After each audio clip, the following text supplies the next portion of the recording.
Well, hello everybody. David Morris here, publisher of Lake Drive Books, where we publish books that help you heal, grow, and discover. And I'm joined today by Tamice Spencer-Helms. Great to be with you, Tamice. How are you doing today? I'm doing awesome. It's good to be here, David. Thanks for having me. Yeah, well, it's a privilege to be working together, Yes, and sir. I'm excited that particularly. Lake Drive Books has had the opportunity to not just sign you for a new book that's coming in the future. We're recording this in September of 2025, but we have also had the opportunity to become the new caretaker of your previous book, Faith Unleavened, Yes, which I have indeed. a copy of right here next to me. This is actually, to me, so you don't have a copy yet, but this is actually the Lake Drive edition. Hey, nice. It's a Yeah, I gotta wonderful get me cover some of too. I those. like how it looks more tan than it does with the Than it online is. images. Yeah, Yeah, yeah. it's got a And it's nice. really cool. Like when you read it, you can see the cover has all these little sort of breadcrumbs. And once you Yeah. read the chapters, you go back to the cover and you're like, oh, it's like visual sort of breadcrumbs. I thought it was pretty cool. Well, for those of you who are watching this but don't know Tamice, Tamice is the founder of Black Modern Mystic, a theoactivist, speaker, pastor, and scholar practitioner based in Richmond, Virginia. Ma Tamice has two master's degrees in theology. Um, in theology and leadership, I'm sorry, and a doctorate in social transformation. And Tamise's work merges spiritual practice, cultural critique, and liberative theology. They lead public speaking, workshops, retreats. You sound really busy with that kind of stuff. And, Indeed, I am. and spiritual direction rooted in womanist thought, soulful leadership, and queer liberation. Tamise is also the author of Faith Unleavened, which we're talking about today, a manifesto for those reimagining the sacred on their own terms. I'm just thrilled to be working with you on this book. I read it recently, and it doesn't start off on a light note. It does not. It just gets right into what the deal is here. Hmm. And there really isn't any sort of like how do you talk about all the Black lives that have been lost? Hmm. Um, how do you reckon with something that just continually gets minimized, Hmm. ignored, obfuscated, swept under the rug, Hmm. once the media cycle is done talking about it?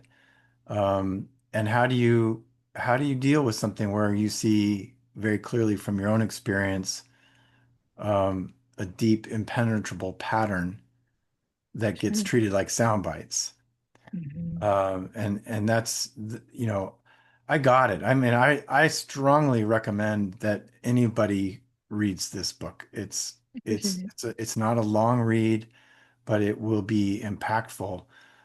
So I would just like to kick off some questions. Here's a big Yeah. one, but it's very, very simple Yeah. at face value. What led you to write Faith Unleavened? Someone asked me. I mean, that's really at the core of it. I had written an essay for a book. It was like an anthology that came out right around the first election and in 2016. And I wrote an essay, kind of what the prologue in Faith Unleavened is kind of the first bits of that essay. And I had been featured in a New York Times article before that, around this sort of exodus that was taking place around the murder of Trayvon Martin. And much, not unlike some of the exodus that's taking place now around the recent events, right? And so there was just kind of this kind of group of people back in 2016, around 2012. So in those 4 years, we're just kind of, what is it that I'm involved in? Right. And so the book starts the way it starts with that essay. And that essay got so much traction, that they asked me if I could turn it into a book and could I color around it a little bit. Mhm. And so I did. And Faith Unleavened was the result of that. So, yeah. So you relay some very raw experiences, but Yeah. there's probably, as a microcosm, it's the experience of um, events happening in the news, Yeah.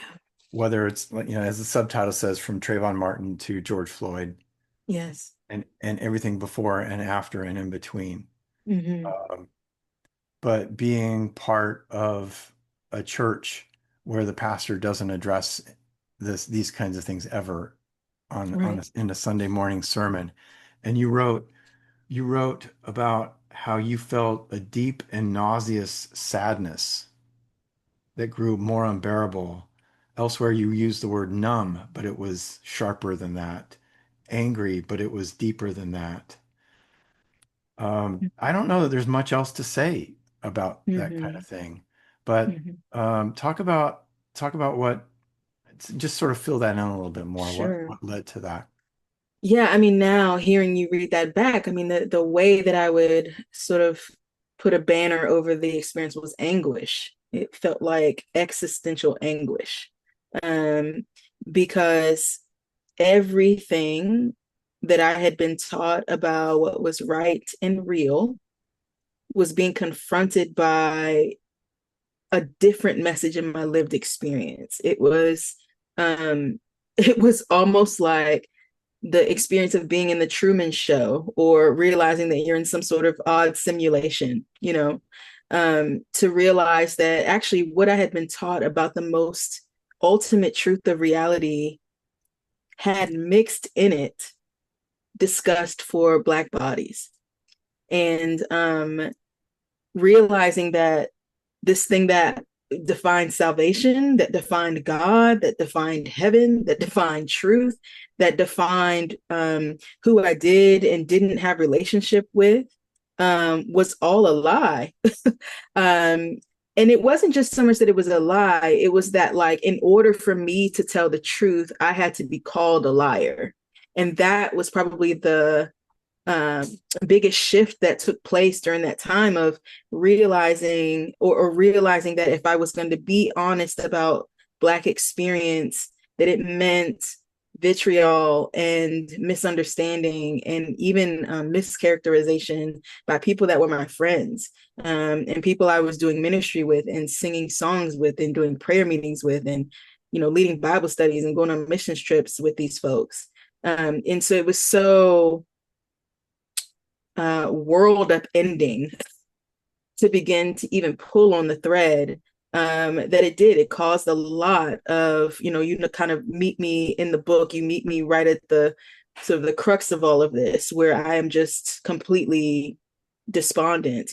I think Faith Unleavened is telling the story of what happens after collapse. I mean, I think you meet me in collapse in that Mhm. book, and kind of I'm kind of just describing what has led up to this collapse and maybe the littlest inkling of coming forward into life. So it's just really interesting, us talking about Faith Unleavened while I'm writing this book. It's just a very interesting it's interesting to talk about what was going on then as opposed to what I'm talking about in this one. So it Mhm. was an interesting experience of realizing, oh, um, these people can't see it. And that's where the sort of motif around Levin came from, this idea. And the reason that I think I have this encounter with Jesus in that book, where Jesus says, it's me, I'm the bread. If I'm the bread, and I'm the bread of life, if this is something that's causing death and discomposure, you can ask questions. And it was the first sort of permission to say, no, Jesus said, I know enough about Jesus to say that he promised me life, and he promised me abundant life at that. And he promised me that I would experience the fruit of following him in this life. And so to be this broken down, to be this disconnected from people, to have such a small sphere of reality, this cannot be right. This cannot be true. So this was like a real sort of wrestling going on for me in my 30s of what do I do? I mean, I don't know another way to be in the world. And what happens? How did I get here? What happened? You're right, but after meeting white Jesus, I wasn't Tamice. I was a sinner. I wasn't distinct. I wasn't special. I wasn't anything really apart from sin. It confused me because white Jesus was adamant about my name on the golden stairs.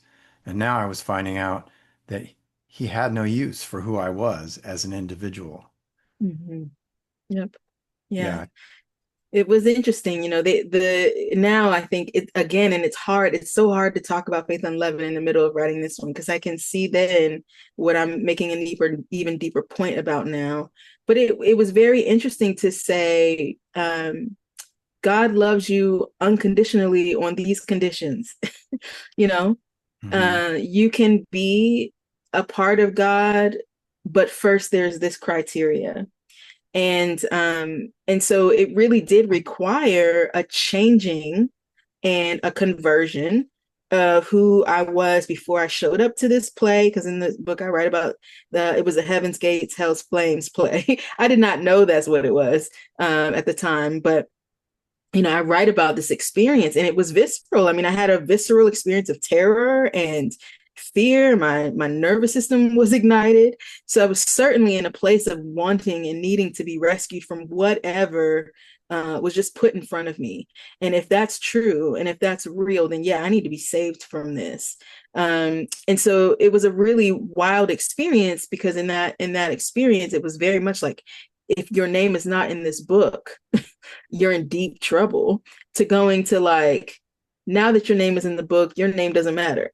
You actually don't have significance. It's not about you. It's all for Jesus. Who you are needs to fold into like the will of God, right? Not your will, but God's will, not your flesh, and all of these things. So it was just like always what I've noticed, even since then, is just how um, the terminology and the goalposts move so much.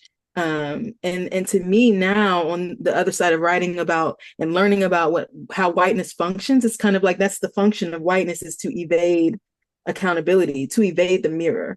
And so we can make words mean different things. We can move the goalpost. Those are things that now I can see that even when I was writing that book, I wasn't sure what that was.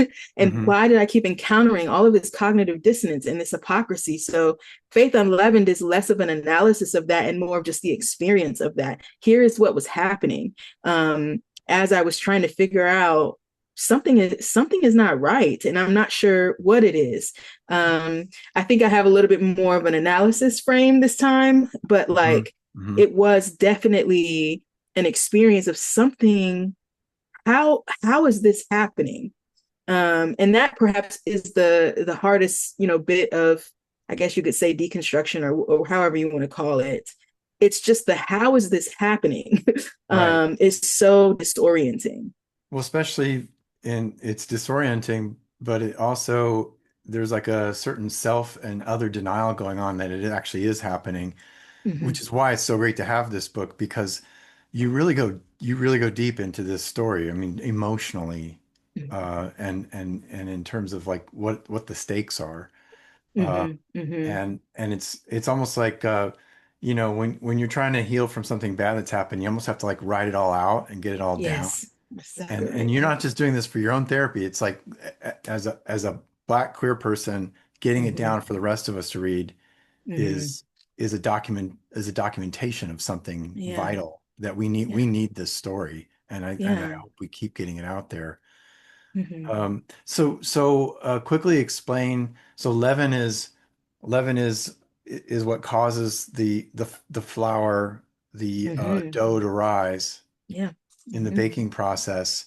And it's obviously tied to a biblical analogy that goes on that Hmm. most people watching this are probably familiar with, have heard before. Hmm. But I don't think they've ever heard the word whiteness attached to it. Sure. Can you Hmm. just explain that a little bit Hmm. and where you might be going with that as this Hmm. book goes forward or in the next book? Sure. Yeah, I think, the term whiteness, I'm starting to use anti-Blackness because actually, I'll say a little bit of a tether here between the two books is, as you were describing the first one, I'm like, the second one, I think what I do in my writing is I write process. I think I like to write the process of God talk, figuring out God, because I'm thinking about how even right now I'm wanting to use a term like anti-Blackness just because I think whiteness is so used at this point that it has lost its ability to communicate what it needs to communicate. And because I think in the new book, I'm dealing a lot more with the experience of queerness in the Black community and in the Black church. Whereas, like, Faith Unleavened is very much about what it was like to be Black in white evangelicalism. This book is a little bit more about what it was like to be queer in the Black church. Because I think the leavening agent or the thing that persists in both places is a need to satisfy the gaze of white, modern, colonial frames. Logics is something I use online a lot of times. And so, like yeast, like leaven, it's invisible, it's insidious. It's no one eats something that is leavened with yeast and says, man, this yeast tastes great. They don't even realize that they're eating that. They think that they're eating a regular, pastry or whatever you want to call it. And so it's really important to identify it so that people realize, first of all, so we can deal with shame. I think a lot of the reason we haven't gotten anywhere socially is because of the way we play in shame and scapegoating. And as long as I'm less bad than you, I'm okay. As opposed to just naming that actually it is whiteness, it is anti-Blackness that created the measuring, right? The need to do that in the first place, the need for me to position myself as better or more or fill in the blank than you, as higher in some sort of hierarchy than you. That is because of the logics of whiteness and anti-Blackness, however you want to call it. It is because that system of measurement in and of itself is permeating everything. And it's why we think about what we wear in a certain place or whether or not our voice is deep enough in a certain place, because we're all trying to satisfy, or get a grade, but we don't recognize like nobody's grading this test. Somebody made the whole thing up. And so I think when I think about leaven and whiteness, is just to say like there is no shame. We have all been eating this bread. And if we want to build a new society, a better society, we must know what it tastes like, what it looks like, how to recognize it, so we can go, I'm allergic to that, and not put it into whatever we build next. It's not about shame. It's about a recognition of saying, hey, like everything is embedded with this. I mean, you really, when I break it down in the new book, you'll start to see like anti-Blackness permeates everything, because Blackness is not about phenotype. It's about position in context to whatever is idealized, right? And so in that way, Blackness and queerness are the same thing, because again, it's about positionality. It really isn't so much about what a person looks like, because we see these kinds of hierarchies in other places where people look the same, right? Except you might be a little bit lighter. Okay, so but what does the gradient mean? Like the other thing about shame really quickly, and the reason I like using metaphor is because I think, shame shuts down the conversation. And there's only so many times a sincere and willing white person is going to come to a room and be called a racist until they just give up on the room. So we have to create a context for people to have conversations that are hard to have without not giving anything to move forward. Nobody can change what they look like.